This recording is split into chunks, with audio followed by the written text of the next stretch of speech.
বাংলাদেশ ও ভারতের মধ্যে কূটনৈতিক টানাপোড়েনের মধ্যেই দ্বিপক্ষীয় সম্পর্ক এগিয়ে নিতে দুই দেশের পারস্পরিক স্বার্থকে গুরুত্ব দেওয়ার কথা বলেছেন ভারতের পররাষ্ট্রমন্ত্রী S Jaishankar.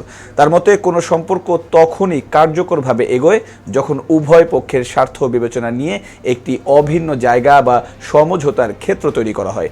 Economic Times world leaders ফোরামে বক্তব্য দেওয়ার সময় তিনি এসব কথা বলেন। ভারতে অবস্থানরত সাবেক প্রধানমন্ত্রী শেখ হাসিনাকে বাংলাদেশে ফেরত পাঠানোর দাবি এবং প্রধানমন্ত্রী তারেক রহমানের সম্ভাব্য ভারত সফর নিয়ে প্রশ্ন করা হলে জয়শঙ্কর সরাসরি কোনো মন্তব্য করেনি। তবে প্রতিবেশী দেশগুলোর সঙ্গে ভারতের সম্পর্কের নীতি ব্যাখ্যা করতে গিয়ে তিনি পারস্পরিক স্বার্থের বিষয়টি তুলে ধরেন।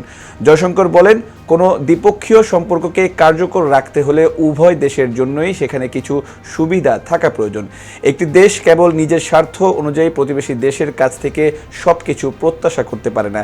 একইভাবে অপরপক্ষের স্বার্থকেও গুরুত্ব দিতে হবে। দুই দেশ এমন একটি অবস্থানে পৌঁছাতে পারলে যেখানে উভয়ের স্বার্থের সমন্বয় সম্ভব, তখন সম্পর্ক স্বাভাবিকভাবে এগিয়ে যেতে পারে। ইকরামুল স্বাধীন, নিউজ 21, নিউজ ডেস্ক।